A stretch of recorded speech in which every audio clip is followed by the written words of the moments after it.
Hello વિદ્યાર્થી મિત્રો, સ્વાગત છે તમારું મારી આ યુટ્યુબ ચેનલમાં। આજે આપણે આ વિડિયોમાં ભણવાના છીએ ધોરણ 4 પ્રકરણ 2 અપૂર્ણાંક અને દશાંશ સંખ્યાઓ, જેમાં આપણે ભણીશું ઉદાહરણ 2। આ વિડિયોમાં આપણે શું ભણવાના છે? પ્રકરણ 2 માં ઉદાહરણ 2। જો તમે અમારી ચેનલમાં નવા હો તો સૌપ્રથમ મારી આ ચેનલને સબસ્ક્રાઇબ કરી દો, ત્યારબાદ તમારા મિત્રોને આ વિડિયો પણ શેર કરજો જેથી અમને પણ લાભ મળે। तो જોઈશું આપણે ઉદાહરણ 2। સુશાંત 1 કલાકમાં પુસ્તકનો 1/3 ભાગ વાંચે છે। સુશાંત છે તે 1 કલાકમાં પુસ્તકનો કેટલો ભાગ વાંચે છે? 1/3 એટલે કે ત્રીજો ભાગ વાંચે છે। તો પુસ્તકનો કેટલો ભાગ તે 2.1/5 કલાકમાં વાંચે? તો પુસ્તકનો કેટલો ભાગ તે આટલા કલાકમાં એટલે કે 2.1/5 કલાકમાં વાંચે? તો જોઈશું આપણે કઈ રીતે શોધવાનું। તો આપણને કીધેલું છે કે 1 કલાકમાં સુશાંત 1 કલાકમાં સુશાંત પુસ્તકનો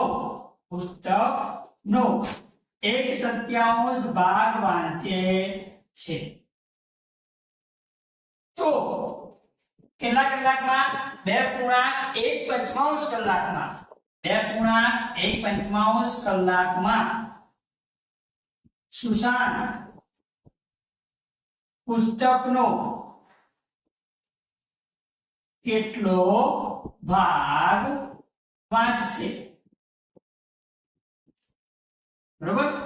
જે સુશાંત 1 કલાકમાં 1/3 ભાગ વાંચે છે પુસ્તકનો, તો 2.1/5 કલાકમાં સુશાંત પુસ્તકનો કેટલો ભાગ વાંચે? આ જ આપણે લખવાનું છે।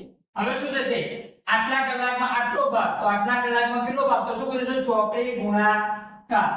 તો 2.1/5 ગુણ્યા 1/3 આ બંનેનો શું થશે? ગુણાકાર થશે।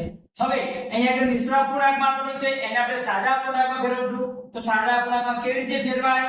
તો આ બંનેનો ગુણાકાર થાય, 5 × 2 = 10 માં 1 ઉમેરીએ તો કેટલા થાય? 11/5। શું કરવાનું? ફરીથી જો આ બંનેનો ગુણાકાર કરવાનો, 5 × 10 એમાં ઉપર જે હોય ઉમેરવાના, 10 ના 1 11, નીચે જે છેદમાં હોય એમના એમ, ગુણ્યા 1/3। હવે શું થશે?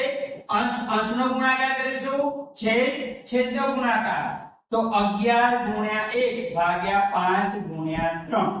તો 11 × 5 = 15। તો જે સુશાંત રહ્યો એ 2.1/5 કલાકમાં પુસ્તકનો કેટલો ભાગ વાંચે? 11/15 ભાગ વાંચે। બરોબર? આ રીતે આપણે ઉદાહરણ 2 નું સોલ્યુશન જોયું। જો તમને વિડિયો ગમ્યો હોય તો વિડિયોને લાઈક કરો, આ રીતે તમારા મિત્રોને શેર કરો અને મારી આ ચેનલને સબસ્ક્રાઇબ કરો।